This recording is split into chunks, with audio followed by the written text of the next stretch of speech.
मज़ीद खूबसूरत गज़लें, बेहतरीन नज़्में और उम्दा शायरी, खूबसूरत आवाज़ और दिलनशी अंदाज में सुनने के लिए हमारे चैनल दिलकश पोइट्री को सब्सक्राइब कीजिए और साथ में बेल आइकन को भी क्लिक कीजिए ताकि आपको हमारी आने वाली हर नई वीडियो का नोटिफिकेशन मिलता रहे।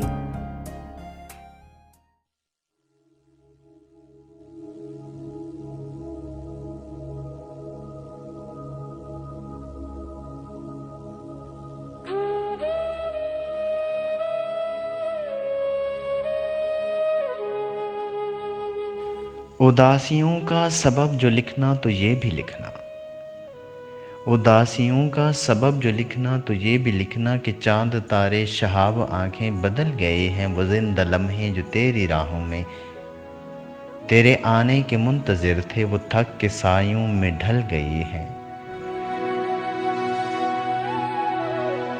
तेरे आने के मुंतज़िर थे, वो थक के सायों में ढल गए हैं। वो तेरी यादें ख़याल तेरे, वो रंज तेरे मलाल तेरे, वो तेरी आंखें सवाल तेरे, वो तुमसे मेरे तमाम रिश्ते बिछड़ गए हैं, उजड़ गए हैं। वो तुमसे मेरे तमाम रिश्ते बिछड़ गए हैं, उजड़ गए हैं। उदासियों का सबब जो लिखना तो ये भी लिखना,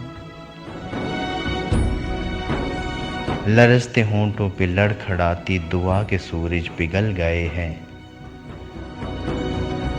उदासियों का सबब जो लिखना तो ये भी लिखना, लरजते होंठों पे लड़खड़ाती दुआ के सूरज पिघल गए हैं। तमाम सपने ही जल गए हैं, तमाम सपने ही जल गए हैं। उदासियों का सबब जो लिखना तो ये भी लिखना।